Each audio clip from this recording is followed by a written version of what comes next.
விக்கிரக ஆராதனையான பொருளாசை இவைகளை பூமியிலே உண்டு பண்ணுகிற உங்கள் அவயவங்களை அழித்து போடுங்கள்.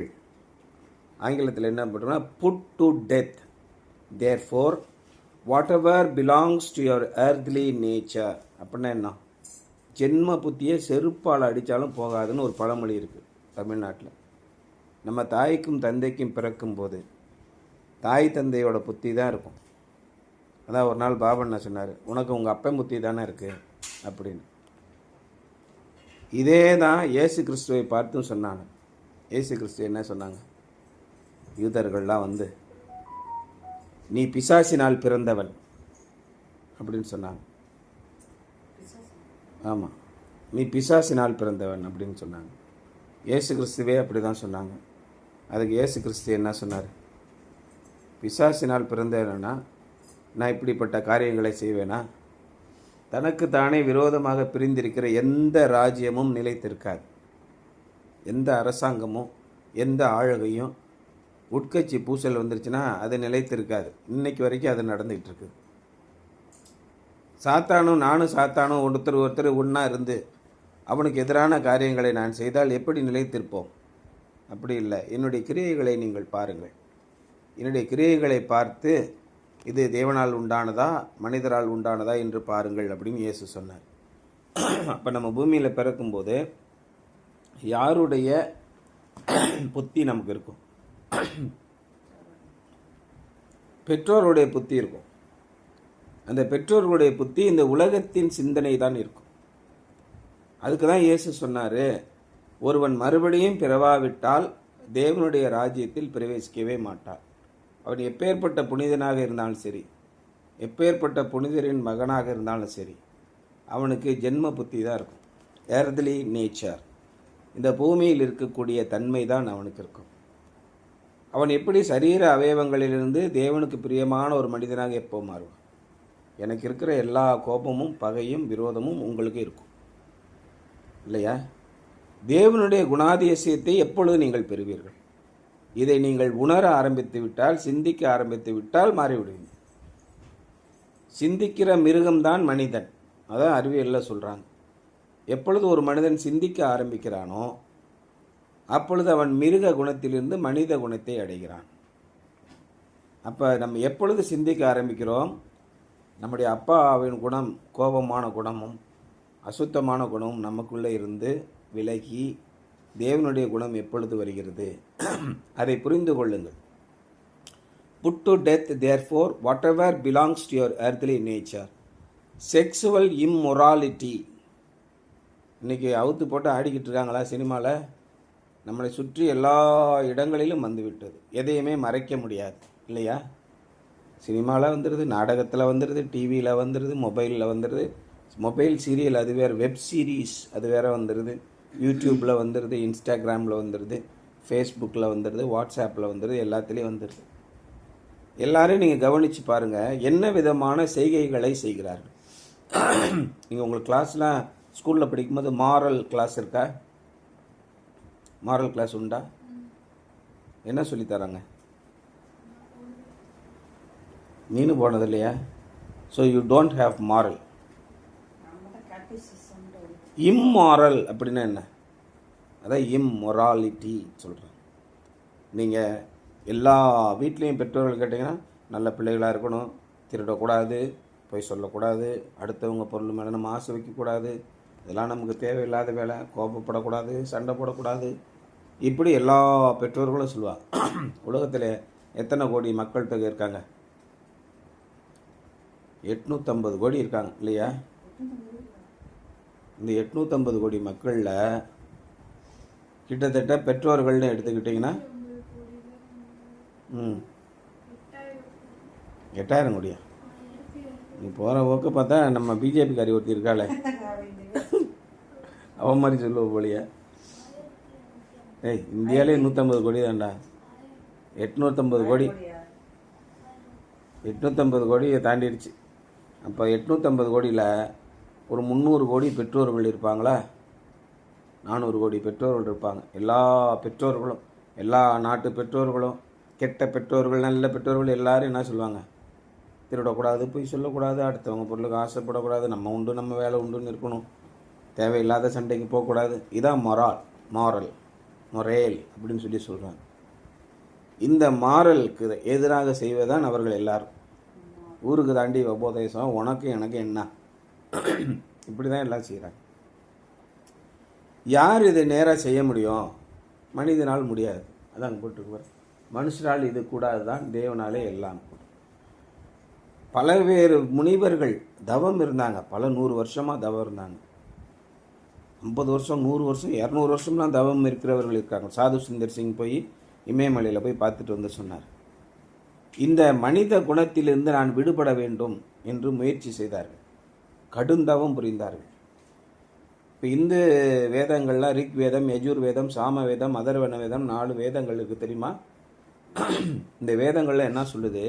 நீங்கள் கடும் முயற்சி இருந்து இறைவனை வேண்டிக் கொண்டால் இறைவனை உங்கள் மனதில் நினைக்கிற உங்கள் விருப்பமான காரியங்களை செய்து வைக்க முடியும் அப்படின்னு சொல்கிறாங்க. யஜுர்வேதம், அதர்வன இந்த வேதங்கள் என்ன சொல்லுது? அசுத்த ஆவிகளை கொண்டு நமக்கு பிடித்தமான காரியங்களை நிறைவேற்றி கொள்ள முடியும் அப்படின்னு.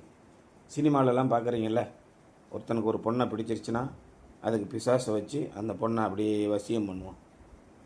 ஒருத்தன் ஒரு குடும்பத்தை சீரழிக்கணுன்னா அப்படியே மை வச்சு வசியம் பண்ணுறதா சொல்லுவாங்க. இதெல்லாம் இந்த கதைகளிலிருந்து வர்றது தான். ஒரு குடும்பத்தை கெடுப்பதற்கு பில்லி சூனியம்னு வைக்கிறாங்க. பைபிளில் பில்லி சூனியம் போட்டிருக்கா? ஏவல், மாந்திரீகம் எல்லாமே செய்கிறது. எதற்கு? உங்களுடைய ஆசையை நிறைவேற்றிக் கொள்வதற்காக செய்வது. இதை வேதங்களும் சொல்கின்றன. நீங்கள் உங்களுக்கு பிடித்த காரியத்தை செய்வீங்கன்னா கடுந்தவம் புரிந்தால். இன்றைக்கி பார்த்தீங்கன்னா பெரிய பெரிய அரசியல்வாதிகள் கூட யாகம் நடத்துகிறாங்க. சீக்ரெட்டாக நடுராத்திரி யாகம் நடத்துவாங்க. அவங்க நடத்திய தங்களுடைய அரசியல் பதவியிலே நிலைத்திருக்க வேண்டும் என்பதற்காக நடத்துகிறாங்க. எவன் எக்கேடு கட்டு போனாலும் பரவாயில்ல. இதற்கெல்லாம் எதுக்குன்னா உங்களுடைய விருப்பத்தை நிறைவேற்றி கொள்வதற்காக இறைவனை கொண்டு வர முடியும் அப்படின்னு. இதில் என்னென்னலாம் இருக்குது? அசுத்தம், காம விகாரம், அதில் போட்டிருக்கா? பொருளாசை, விக்கிரக ஆராதனையான பொருளாசை. இன்றைக்கி எல்லாருக்கும் 99.9% பேருக்கு பொருளாசை இருக்கிறது. எப்படியாவது நான் நல்லா சம்பாதிச்சு காசு வாங்கி பெரிய கார் வாங்கி தொங்கட்டான் பெருசாக போட்டு நல்ல ட்ரெஸ் போட்டு ஆடம்பரமான மாளிகைகளில் நான் வாழ வேண்டும். எல்லாருடைய நினைவும் அதுதான். யாராவது ஒருத்தராவது நான் நேர்மையாக வாழ வேண்டும், சந்தோஷமாக வாழ வேண்டும். இந்த ஒரு பாட்டு கூட இருந்ததில்ல,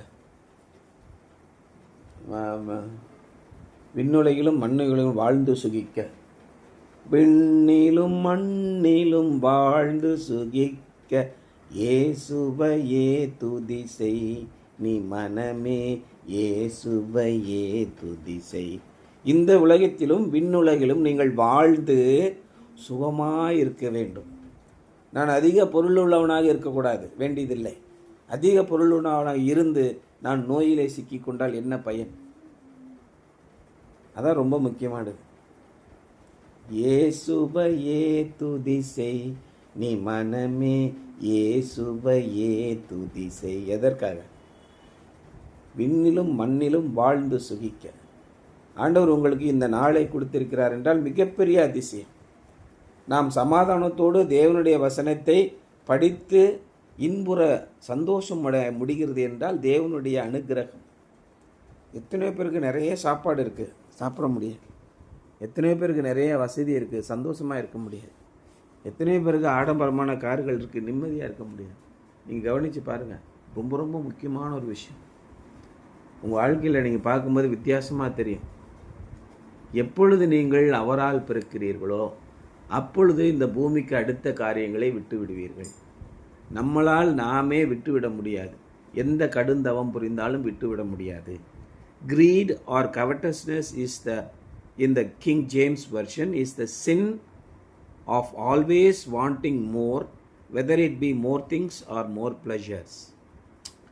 இந்த பேராசை அல்லது இச்சை என்பது இந்த யாக்கோபுல போட்டிருக்கு. என்னென்னா எப்பொழுதுமே இன்னும் கொடுங்க, இன்னும் கொடுங்க, இன்னும் கொடுங்க. நம்ம இன்றைக்கி நீதிமொழிகளில் படித்தோம்ல, தா தா என்கிற 2 சகோதரிகள் அட்டைக்கு உண்டு. அந்த அட்டை உறிஞ்சி குடிச்சிக்கிட்டே இருக்கும். இவ்வளோ பெருசானாலும் அதுக்கு பசி அடங்காது, பிடிச்சி ஆறப்புறம் உறிஞ்சி குடிச்சிக்கிட்டே இருக்கும் அப்படின்னு பைபிளில் நீதிமொழிகளில் போட்டிருக்கு. எவ்வளவு குடித்தாலும் அடங்காது, எவ்வளவு பணம் இருந்தாலும் அடங்காது. இப்போ ஜெயலலிதா அம்மாவே இருந்தாங்க, 5000 கோடி 10,000 கோடி 80,000 கோடி 1,00,000 கோடி போய்கிட்டே இருக்கு. இதை கொண்டு நான் என்ன செய்ய போகிறேன் என்ற எண்ணம் அவங்களுக்கு இல்லை. ஏன்னா அது பொருளாசை வந்துருச்சுன்னா தன்னை உடையவர்களின் உயிரை வாங்கும். அடுத்தவங்களுக்கு எப்போ நம்ம கொடுக்க ஆரம்பிக்கிறோமோ மகிழ்ச்சி நம்முடைய உள்ளத்திலே வருகிறது. அதனால தான் அவர் என்ன சொல்கிறாரு, இந்த பூமிக்குரிய எண்ணங்களை விட்டு விடுங்கள். இந்த உலகத்தில் நமக்கு என்ன எண்ணம் இருக்குது? இந்த ஏர்த்லி நேச்சர். அதான் இயேசு சொன்னார், நீங்கள் மறுபடியும் பிறங்கள். அதான் இந்த தெய்வீகம். இதில் தான் மகிழ்ச்சி இருக்கிறது. நீங்கள் கடைசி வரைக்கும் ஆரோக்கியமாக நல்ல உணவை உண்டு, நல்ல உடைகளை உடுத்தி, உங்களுக்கு போதும் என்கிற மனது வேண்டும். கஷ்டப்பட்டு உழைக்கணும். எதுக்காக? அடுத்தவங்களுக்கு கொடுக்குறதுக்காக. ஆண்டவர் நிச்சயமாக உங்களை ஆசீர்வதிப்பார். அப்படி கொடுத்தவர்கள் ஒருவர் கூட வீணாக போகவில்லை. தனக்கே வேணும் அப்படின்னு மனசுக்குள்ளே நினச்சிட்டு கொடுக்குறான் பத்தியா, வீணாக போயிடுவோம். தனக்கு வேண்டான்னு நினச்சிட்டு கொடுக்குறான் பாரு, நீ கொடுத்தா கொடுக்காட்டப்போ நான் ஆண்டவருக்காக செய்கிறேன் இந்தா அப்படி கொடுக்குறவனை ஆண்டவர் ஒரு நாளும் கைவிடலவே இல்லை. அதான் நீதிமானுடைய பிள்ளைகள் அப்பத்துக்காக இறந்து திரிந்ததை நான் பார்க்கவே இல்லை அப்படின்னு சொல்கிறேன். Covetous people are never satisfied with what they have and they are usually envious of what others have. அப்போ இந்த மாதிரி பொறாமை உள்ளவர்கள், பேராசை உள்ளவர்கள், பொருளாசை உள்ளவர்கள் ஒரு நாளும் திருப்தி அடைவதே இல்லை. அவர்கள் மற்றவர்களிடத்தில் என்ன இருக்கிறது என்பதை பார்த்து கொண்டே இருக்கிறார்கள், நிம்மதியை இழந்து விடுகிறார்கள். என்னதான் இருந்தாலும் அவங்களால சந்தோஷமாக சிரிக்கவே முடியல. அப்படியே திருட்டுத்தனமாக பார்த்துட்டு இருக்காங்க. அவங்ககிட்ட என்ன இருக்குது, அவங்க வீட்டில் என்ன இருக்குது, இங்கே என்ன இருக்குது. ஆண்டவர் எங்களை இம்மட்டுமாக ஆசீர்வதிக்கிறார், யார் வீட்டில் என்ன இருந்தால் எனக்குன்னா அப்படின்ற எண்ணம் அவங்களுக்கு வரவே இல்லை. This is idolatry. இதுதான் விக்கிரக ஆராதனை. For covetousness puts things in the place of God. இந்த ஒரு பொறாமை, இந்த ஒரு வஞ்சகம், இந்த ஒரு பேராசை தேவனின் இருக்க வேண்டிய இடத்தை எடுத்து தள்ளிவிட்டு இந்த பேராசையை அவர்கள் வைத்து விடுகிறார்கள். அதான் விக்கிரக ஆராதனையான பொருளாசை. உங்களுக்கு இன்னும் பெரும்பாலும் பொருள் பணம் தேடி அலையுது. ஏன்னால் பணத்தை கொண்டு நான் எல்லாவற்றையும் செய்து விடுவேன் என்ற எண்ணம் உங்கள் மனதிலே ஆழ பதிந்து விட்டது. என்னிடத்திலே பணம் இருந்தால் நான் எதை வேண்டுமானாலும் சாதிக்க முடியும், எனக்கு எதுவுமே ஒன்றும் பிரச்சனையே இல்லை. அதான் இயேசு இருக்கும்போது கதை சொன்னார். ஒரு விவசாயி, ஒருத்தன் பெரிய விவசாயி இருந்தால், பல 1000 ஏக்கர் நிலத்துலேருந்து ஃபுல்லாக நல்ல அறுவடை, ஃபுல்லாக என்னது வேர் ஹவுஸ் ஃபுல்லாக நிறைஞ்சிருச்சு. மனசில் சொல்லிக்கிட்டு படுத்துட்டான், அப்பாடா இனிமேல் உனக்கு எத்தனை வருஷத்துலையும் பிரச்சனை கிடையாது, அடுத்து ஒரு 50-100 வருஷம் வந்தாலும் நமக்கு தேவையான சொத்து வந்துடுச்சு, இந்த மூட்டைகள்லாம் விற்று எல்லாம் சொத்து சேர்த்தோம்னா ஒரு 250 கோடி ரூபா தேரும், சும்மாவே இருந்தாலும் நான் சாப்பிட்டுக்கிட்டே இருக்கலாம், 100 வருஷத்துக்கு எனக்கு பிரச்சனை இல்லைன்னு நினச்சான். இயேசு சொன்னார், இன்று இரவு உன்னுடைய ஆவி உன்னை விட்டு எடுத்துக்கொள்ளப்பட்டால் என்ன செய்வாய்? சொல்லி முடிஞ்சு. எல்லாத்தையும் பார்த்து நம்மளால் ஒன்றையும் அணியிக்க முடியல, ஒரு காரில் போக முடியல, ஒரு சாப்பிட முடியல, ஒரு சுவைக்கு ஒரு ஸ்வீட் சாப்பிட முடியல, எதுவுமே நீங்கள் பண்ணக்கூடாதுன்னு சொல்லிட்டா எப்படி இருக்குது? யோசனை பண்ணி பாருங்கள். You shall not covet is the last of the 10 commandments. இச்சையாதிருப்பாயாக என்பதுதான் அந்த 10 கட்டளைகளே கடைசி கட்டளையாக இருக்கிறது. 10 commandments. Yet this sin can make us break all the other 9. Greedy people will dishonor God. ஆனால் இந்த ஒரு பாவம் மற்ற எல்லா கட்டளைகளையும் உடைத்து போடக்கூடும். ஏனென்றால் பேராசை உள்ள மக்கள் தேவனுக்கு அவமரியாதையை கொண்டு வருகிறார்கள். Take God's name in vain. தேவனுடைய பெயரை வீணிலே வழங்குகிறார்கள். லை, steal and commit every other sin in order to satisfy their sinful desires. பொய் சொல்லுகிறார்கள், திருடுகிறார்கள், தங்களுடைய பாவமுள்ள மனதின் ஆசையை நிறைவேற்றிக் கொள்வதற்காக அவர்கள் எல்லாவற்றையும் எல்லா பாவங்களையும் செய்கிறார்கள். Do believers in local churches commit such sins? நம்முடைய சேர்ந்திருக்கிற நம்ம பகுதியில் இருக்கிற ஆலயங்களிலே இருக்கிற விசுவாசிகள் இது மாதிரியான பாவங்களை செய்கிறார்களா? Unfortunately, they sometimes do. நிச்சயமாக அவர்கள் செய்யத்தான் செய்கிறார்கள். Each of the New Testament epistles sent to local churches mentions these sins and warns against them. ஒவ்வொரு கடிதங்களையும் நிருபங்களையும் அங்கங்கே இருக்கிற சபைகளுக்கு எழுதும்போது இதை எழுதுகிறார். ஏன்னா பொருள் பெருகினால் அங்கே பாவம் பெருகுகிறது. இன்றைக்கி சர்ச்சில் கமிட்டி இருக்குது இல்லையா? மக்களுடைய காணிக்கை பணங்களை எண்ணும்போது பல்வேறு திட்டங்களுக்காக பணங்களை வசூல் பண்ணும்போது அதிலேருந்து கொஞ்சம் எடுத்துக்குவோம் அப்படின்னு தோணுது. அதுக்கு ஒரு பழமொழியும் சொல்லிக்கிறான். தேன் எடுக்கிறவன் புறங்கையை நக்காமல் இருப்பானா அப்படின்னு ஒரு பழமொழி சொல்லிக்கிறான். போர் அடிக்கிற மாட்டை வாய் கட்டாயாகன்னு போட்டிருக்குல்ல, சபையில் வேலை செய்யும்போது அதுலேருந்து கொஞ்சம் பணத்தை எடுத்துக்கிட்டானே அப்படின்னு நினைக்கிறாங்க. அதற்குரிய சாபம் அவர்களுக்கு வரும், முன்னேறவே மாட்டாங்க. நீங்கள் கவனித்து பாருங்கள். சிவன் சொத்து குலநாசம்னு பழமொழி இருக்குது தமிழ்நாட்டில். இறைவனுடைய பணத்தை நீங்கள் எடுத்தீர்கள் என்றால் உருப்படவே மாட்டோம். ஒரு துளி பிட்டு கூட எடுக்கக்கூடாது. ஆண்டவருக்கென்று நாம் செய்ய வேண்டும். பூமியும் அதன் நிறைவும் என்னுடையது, என்னதில் எடுத்து எனக்கு கொடுக்குறியா? ஆண்டவர் மனதைத்தான் பறிக்கிறார். கொடுக்க வேண்டும் என்ற சிந்தனை உனக்கு வருகிறதா? அப்பொழுது நான் உன்னை ஆசீர்வதிக்கிறேன் என்கிறார். What we desire usually determines what we do. நாம் மனதிலே என்ன சிந்திக்கிறோமோ, என்ன விருப்பம் கொள்கிறோமோ அதைத்தான் நாம் செய்கிறோம். If I create in my children an appetite for candy, then I must satisfy that appetite. இப்போ நம்ம அது என்ன ஒரு பானிபூரி பற்றி பேசினோடனே எச்சு ஒழுகுது. உடனே போய் ஆளுக்கு 2 பானிபூரி சாப்பிட்டு வரோமா அப்படின்னு எண்ணம் தோணுது. இப்போ இதை பற்றியே நான் பேசி கொண்டிருந்தால் நம்ம என்ன பண்ணோம்? சரி போய் சாப்பிட்டு வந்துடுவோம் அப்படின்ட்டு எண்ணம் வரும். ஸோ எதை குறித்து நாம் பேசித்து கொண்டிருக்கிறோம், எதை கொண்டு நாம் சிந்தித்து கொண்டிருக்கிறோமோ அதே மாதிரி ஒரு எண்ணம் நமக்கு வருகிறது. நம்ம உடனே போய் சாப்பிடணும்னு தோணுது. If they become over weight and unhealthy, then I must change their appetites and I must teach them how to enjoy foods other than sweets. வெறும் ஸ்வீட்டும் அங்கே போய் பானிபூரியும் மசாலா பூரியும் தின்னுக்கிட்டேன்னா என்ன ஆகும்? அவன் காலில் போட்டு சத்தக்கு பத்தக்க மிதித்து கொடுக்குறான் இல்லையா? கையை கழுவி விட்றான், உடம்பு முதுகு துடைக்கிறான், இடுப்பை துடைக்கிறான், சொரிஞ்சு விட்றான், அப்புறம் கையை அதுக்குள்ளேயே கழுவி விட்றான். அதனால நம்ம நல்லா டேஸ்ட்டாக இருக்குன்னு சாப்பிட்றோம் இல்லையா? நல்லா யோசனை பண்ணி பாருங்கள். பல முறை நான் சொல்லிட்டேன் இது வேண்டாம், அன்ஹெல்தி. இருந்தாலும் உங்களுக்கு மனசில் ஒரே ஒரு முறை வாங்கி கொடுங்க இல்லையா? அந்த ஒரு விருப்பம் மனதுக்குள்ளே வருகிறது. ஆனால் சாயங்காலம் கொண்ட கடலையை வச்சு சாப்பிட்டு, மொச்சையை வச்சு சாப்பிட்டு, பச்சை பயிறு சாப்பிட்டு, பட்டாணி சாப்பிட்டா அந்த எண்ணம் வருதா உங்களுக்கு? வயிறு ஃபுல்லாக இருக்கிறதுனால அந்த எண்ணம் வராது இல்லையா? அது ஆரோக்கியமான உணவு, வயிறை நிறைத்து விட்டது. இப்போ ஏதாவது சிக்கன் 65 சாப்பிட்டு வருமா? வேணாம்ப்பா, வயிறு ஃபுல்லாக இருக்கு, வேண்டாம்.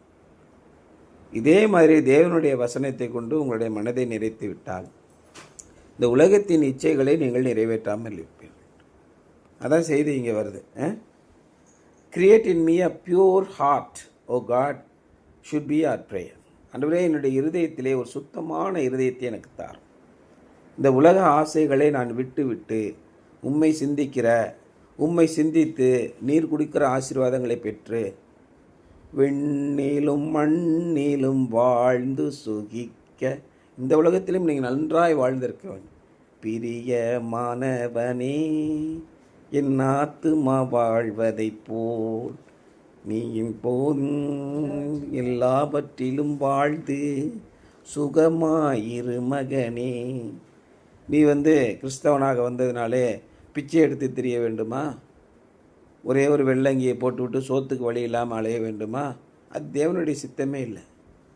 நீங்கள் உழைத்து நன்றாக வாழுங்கள், உங்களை சுற்றி இருப்பவர்களுக்கு ஆசீர்வாதமானவர்களாக வாழுங்கள். What things do you do to prevent covetousness from getting out of control and hindering your spiritual maturity?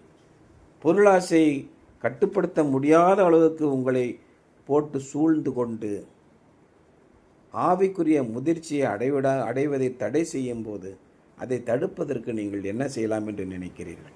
யோசிச்சு பாருங்கள். அதான் இன்றைய சிந்தனை.